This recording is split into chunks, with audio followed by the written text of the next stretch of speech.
Bonjour, comme vous le savez, nous sommes en train de créer le nouveau décor de prière inspiré. Et pendant que nous sommes en train de finaliser les derniers détails, je me suis dit, je vais continuer quand même de vous encourager, de vous bénir à travers cette émission Prière inspirée. Et j'ai fait installer le décor dans le sous-sol de ma maison. Donc pendant plusieurs jours, je vais être avec vous. On va prier ensemble. Je vais continuer de partager la parole à travers, depuis ma maison et depuis le sous-sol de ma maison. Et voilà, donc ensemble, on va se retrouver dans Prière inspirée tous les jours et pendant plusieurs jours, depuis le sous-sol de ma maison, on continue de prier et d'être encouragé par la parole de Dieu. On se retrouve donc dans Prière inspirée.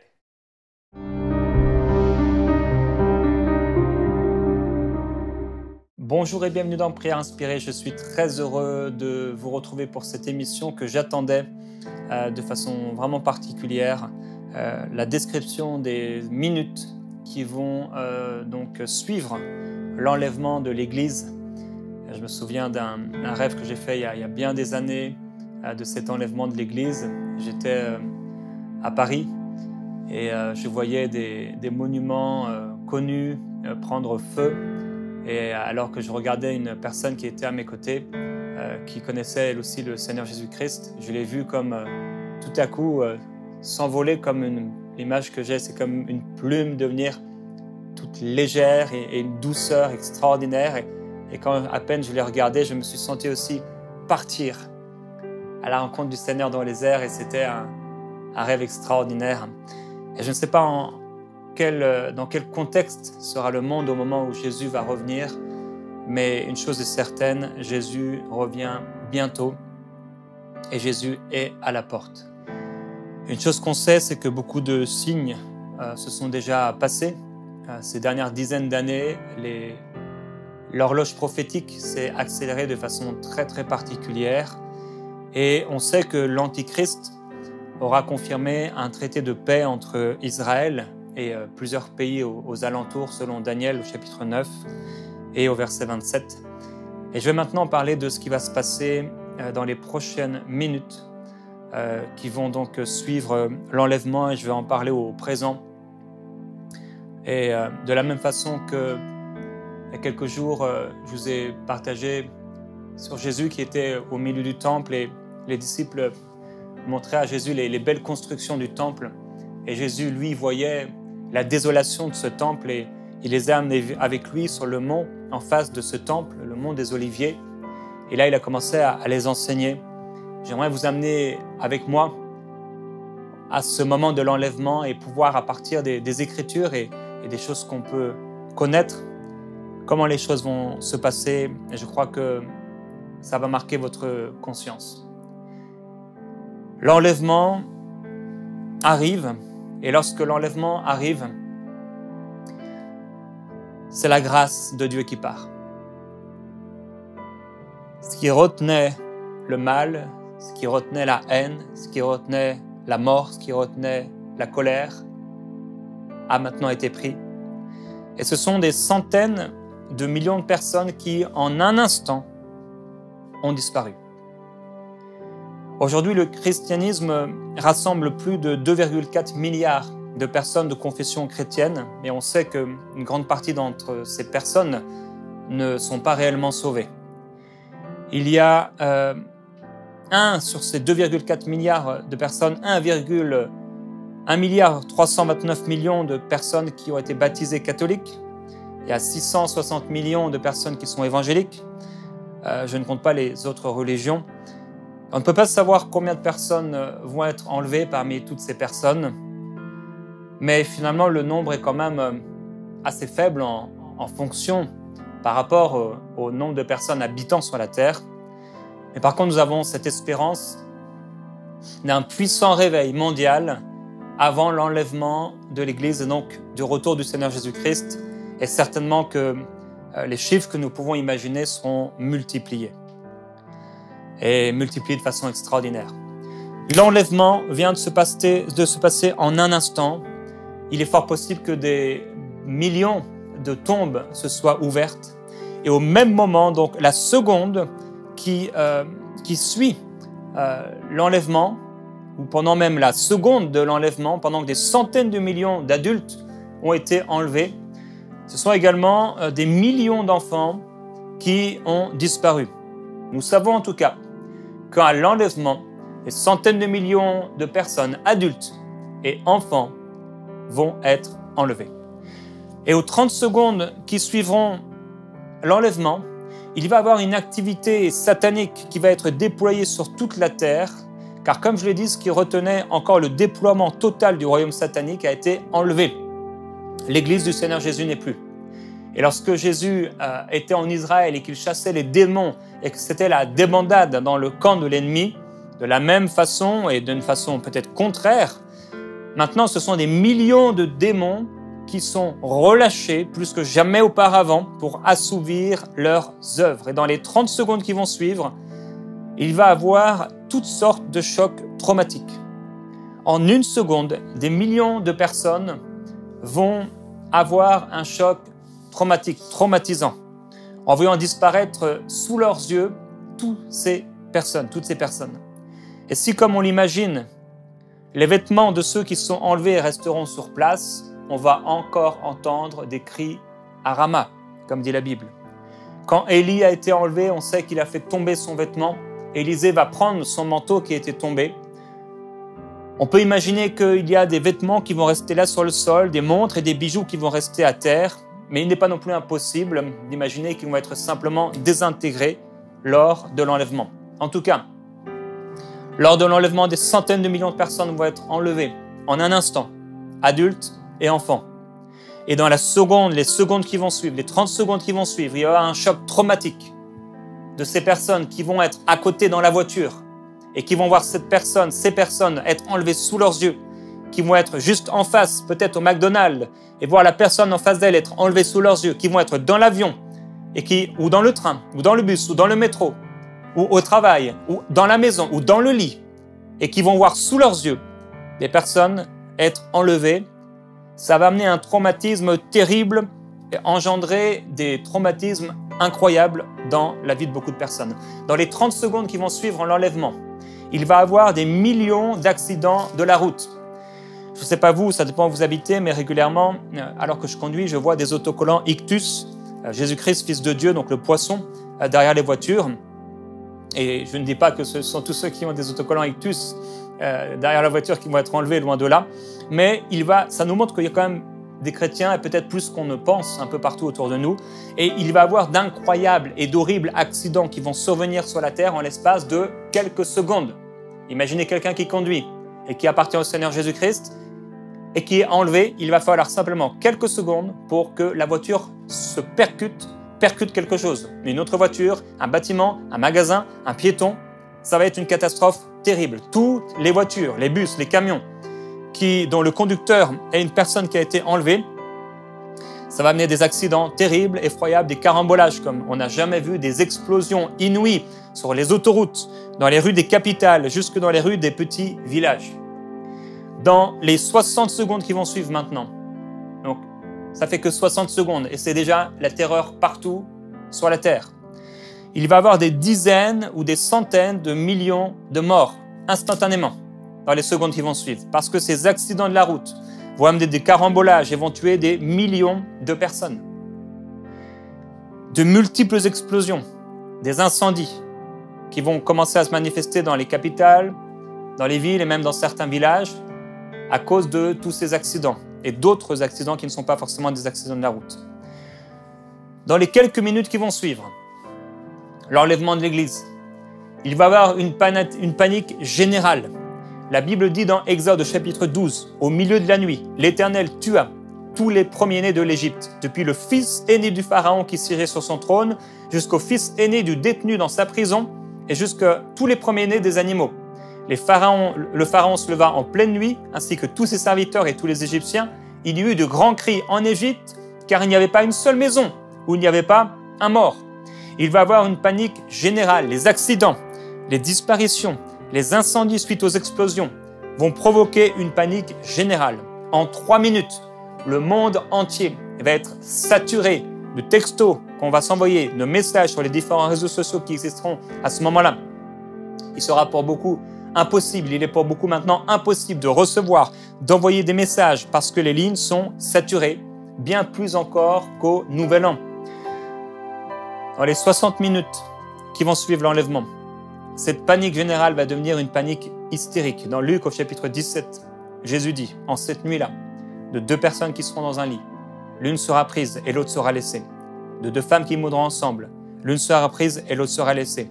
De 2 hommes qui seront dans un champ, l'un sera pris et l'autre sera laissé.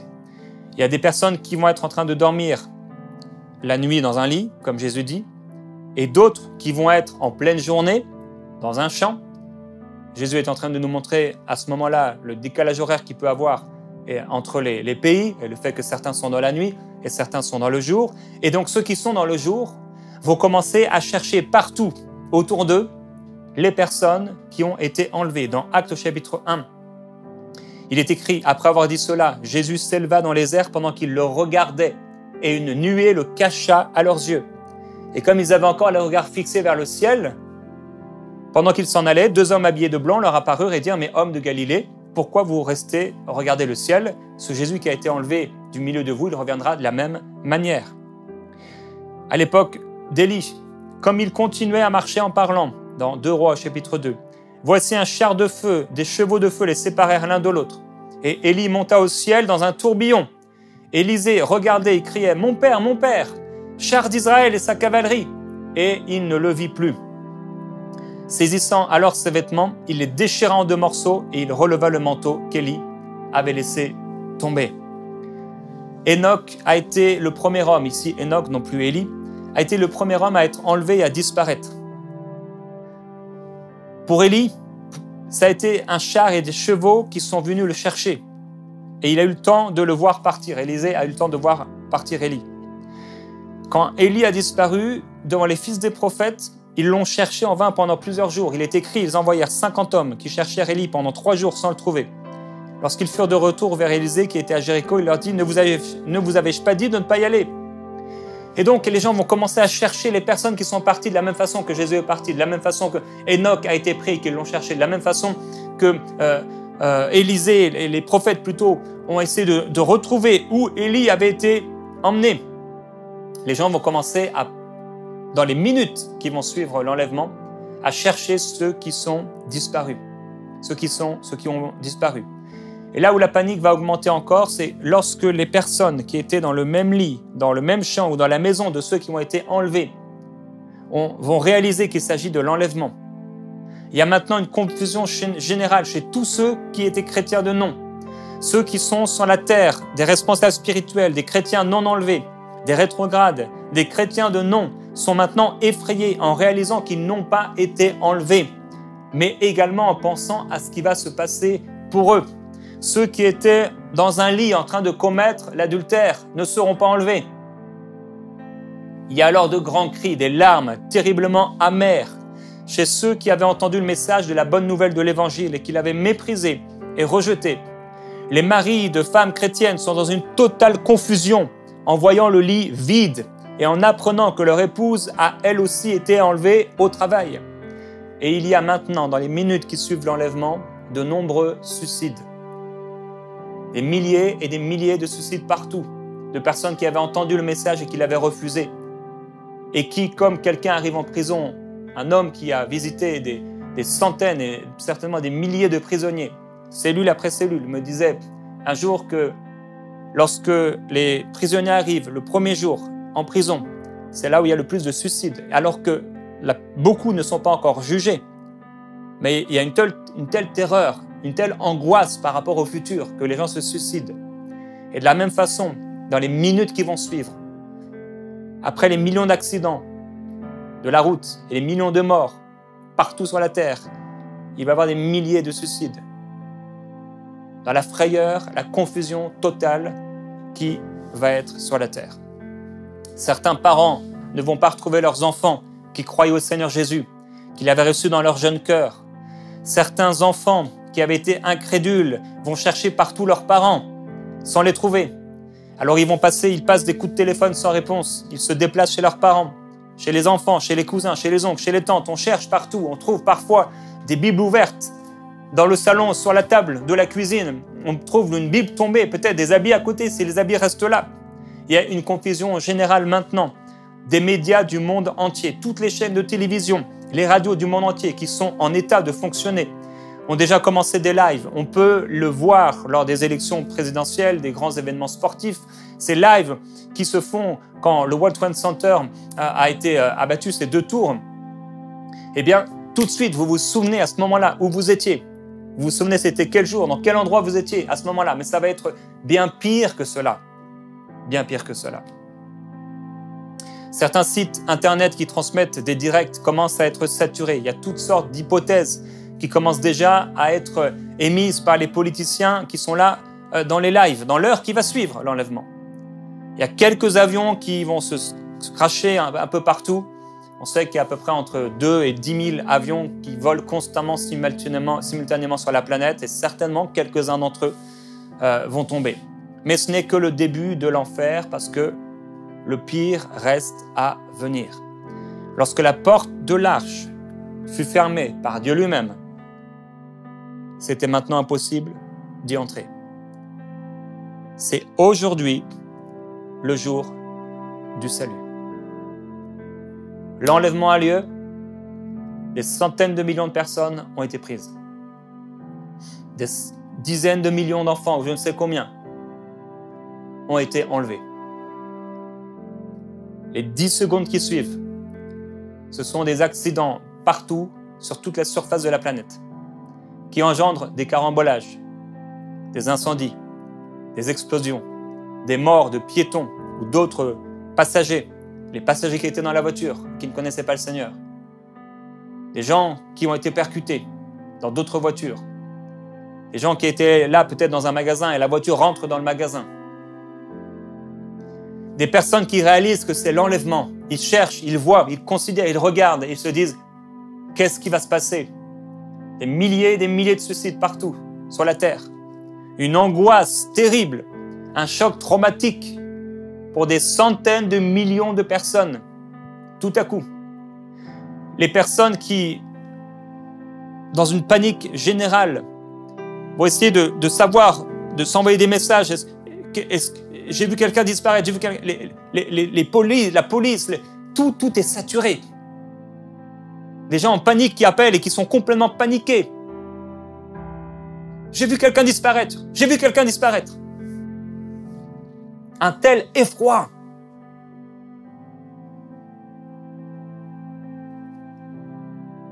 Des choses terribles. Une panique hystérique.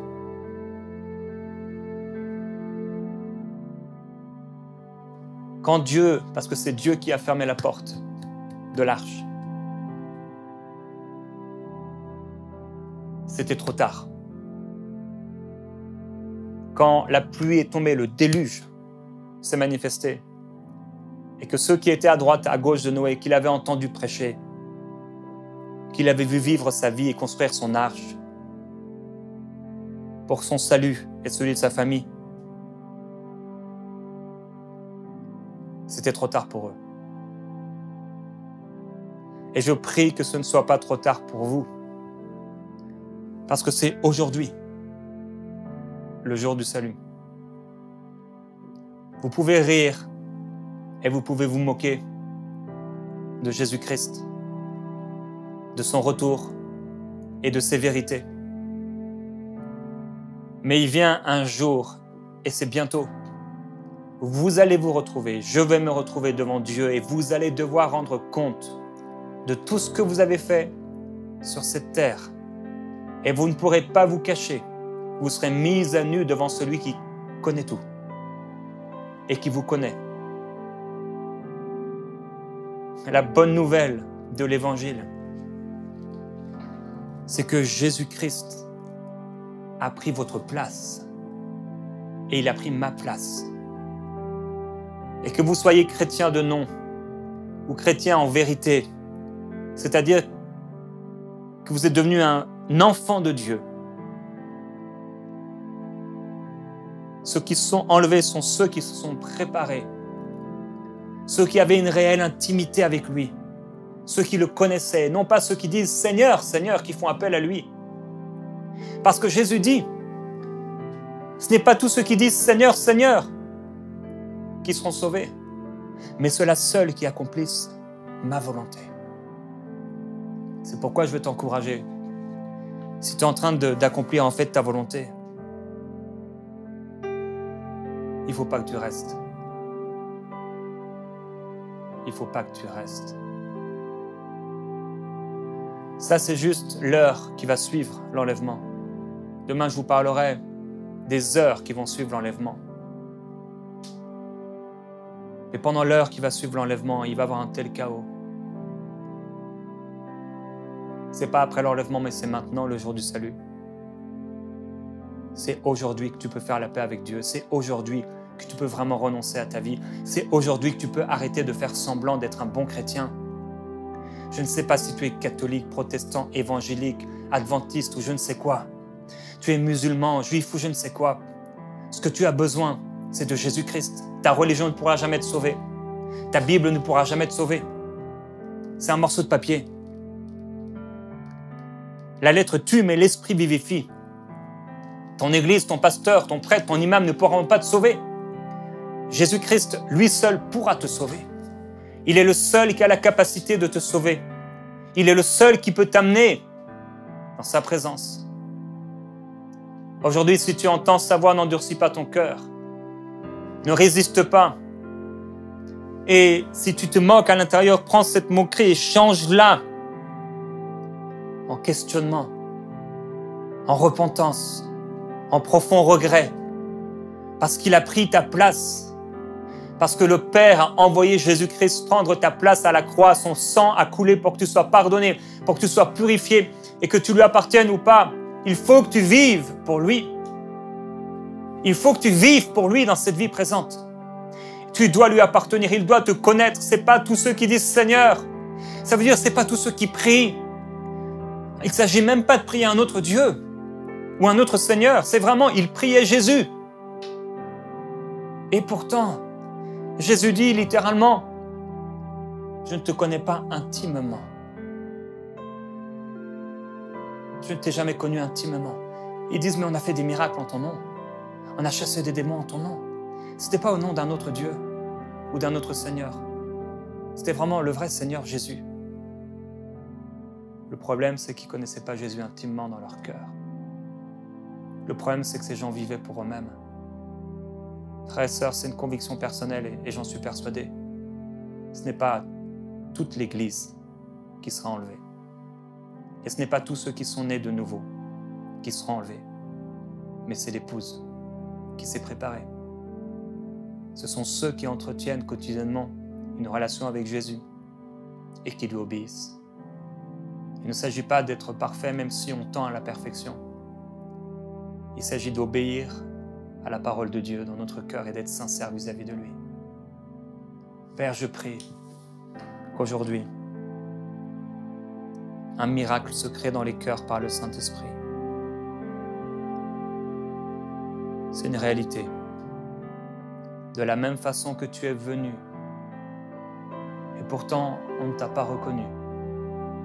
Pourtant beaucoup parmi la foule qui te suivaient, c'étaient les mêmes qui ont crié « Crucifie-le ». Cette foule qui venait à Jean-Baptiste pour être pardonnée de leurs péchés, lavée de leurs péchés, et dont Jean-Baptiste a dit que c'était des races de vipères, ils n'étaient pas prêts. Je prie, Père, que personne ne passe à côté, que personne ne se retrouve ce jour de l'enlèvement dans la désolation, le chaos et la confusion totale, dans l'angoisse comme il n'a jamais connu, en voyant que l'épouse a été enlevée.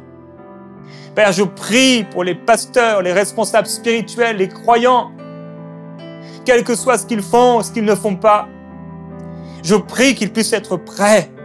Je prie que leur cœur, que nos cœurs soient prêts pour le jour où tu reviens. Ce jour que tu as préparé, l'horloge prophétique a démarré. Nous sommes à la fin de la fin des temps et tu reviens bientôt.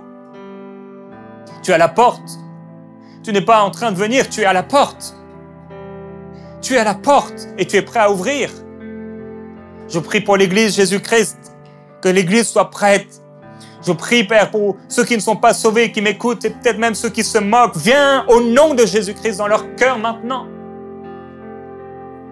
Amène-les, Seigneur, à une conviction de péché. Qu'ils soient littéralement touchés, impactés, profondément touchés par ta présence maintenant. Que l'angoisse de leur péché, qu'ils soient saisis et puissent se repentir. Et je prie également pour ceux qui te connaissent, mais qui par leurs œuvres démontrent qu'ils t'ont oublié. Je prie, Père, qu'il se passe quelque chose à l'intérieur de leur cœur. Je prie pour mes frères, mes sœurs. Oui, ils font partie de l'Église avec un grand E.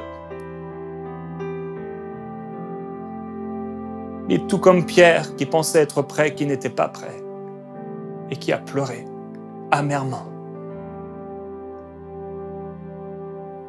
Il y a beaucoup qui sont comme lui aujourd'hui, et qui ne se sont pas préparés, et qui s'excusent et qui pensent que parce qu'ils vont à l'église, parce qu'ils lisent la Bible, parce qu'ils prient, ils sont prêts. Mais chaque jour, leur désir est porté vers eux-mêmes. Ils vont à l'église et ils ont presque hâte que ça se termine pour aller vaquer à leurs activités. Ils prient rapidement le matin, rapidement avant de manger, en te demandant de bénir tous ceux qui n'ont pas à manger sur la terre sans rien faire pour eux. Tellement de choses qui montrent et qui démontrent qu'il y a un problème. Père, par ces messages, par le songe que tu m'as donné, tu veux rappeler à l'Église francophone qu'il est temps de se préparer et d'être sérieux avec toi. Tu ne nous as pas destinés à la colère qui viendra et qui se manifestera après l'enlèvement, mais à la possession du salut en Jésus-Christ, à la grâce que tu as manifestée envers nous. Et je veux te glorifier et te remercier de cet amour véritable que tu as pour nous. Nous voulons déposer Jésus à tes pieds, comme cette femme a déposé ce parfum de grand prix. Certainement jamais de sa vie elle avait offert un tel cadeau. Elle a mis ce parfum sur tes cheveux, sur ton corps. On veut déposer nos vies comme un parfum. On veut ne rien garder. Les disciples, Judas, les pharisiens étaient choqués d'un tel sacrifice, d'un tel renoncement, d'une telle offrande. Eux, ils auraient voulu garder, vendre, se faire un bénéfice. Père, nous ne voulons pas être de ceux qui veulent se faire un bénéfice, de ceux qui veulent garder une partie pour eux, comme Ananias et Saphira. Nous voulons tout te donner et tout offrir. On ne veut rien garder pour nous, mais on veut tout te donner. Prends tout, Seigneur. Prends tout. Prends tout en nous, prends tout dans nos vies. Prends la place. Prends la place. Nous t'aimons, Jésus. Oui, tu reviens bientôt. Nous voulons être prêts.